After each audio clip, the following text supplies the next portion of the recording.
Kisah kuntilanak melahirkan dibantu bidan desa. Apa jadinya jika seorang wanita yang sedang hamil dan meninggal, lalu seminggu kemudian melahirkan di tempat seorang bidan? Mungkin Anda berpikir kalau ini tidak mungkin terjadi dan mungkin hanya cerita karangan belaka. Namun, itulah yang terjadi di Banyumas. Kisah kuntilanak melahirkan memang diakui warga sebagai kisah nyata, terjadi beberapa tahun lalu. Peristiwa ini terjadi pada tahun 2011. Ada seorang wanita, oleh pihak keluarga tidak boleh disebutnya namanya, yang tengah hamil tua, sekitar 7 bulanan. Wanita tersebut tinggal di Desa Lebaksiu, Kecamatan Cilongkok, Kabupaten Banyumas, Jawa Tengah. Namun, entah mungkin kurang hati-hati atau karena kecelakaan kecil, wanita yang tengah mengandung tersebut terpeleset. Lantas saja terjadi pendarahan. Semua keluarga wanita itu panik dan segera membawanya ke dokter.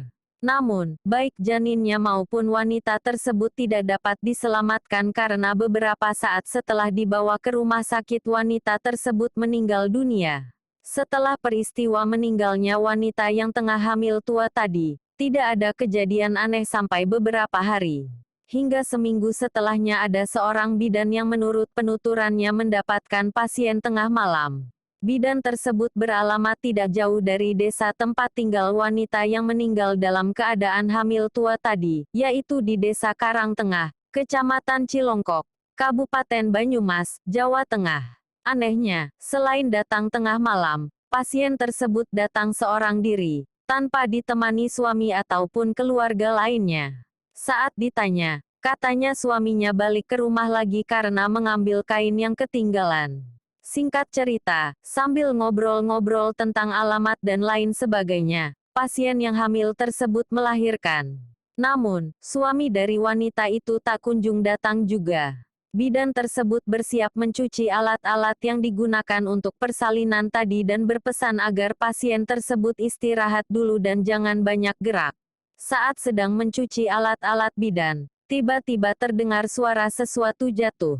Karena takut terjadi apa-apa dengan pasien dan bayinya, langsung saja bidan itu lari mengeceknya. Betapa terkejutnya saat melihat pasien dan bayinya sudah tidak ada di tempat tidur. Dicari di semua ruangan rumah juga tidak ada, padahal tidak mungkin pasien tersebut keluar karena pintu dikunci dan di luar juga ada pagar besi yang tinggi. Hingga pagi hari, bidan tersebut masih penasaran dengan pasien misterius tadi.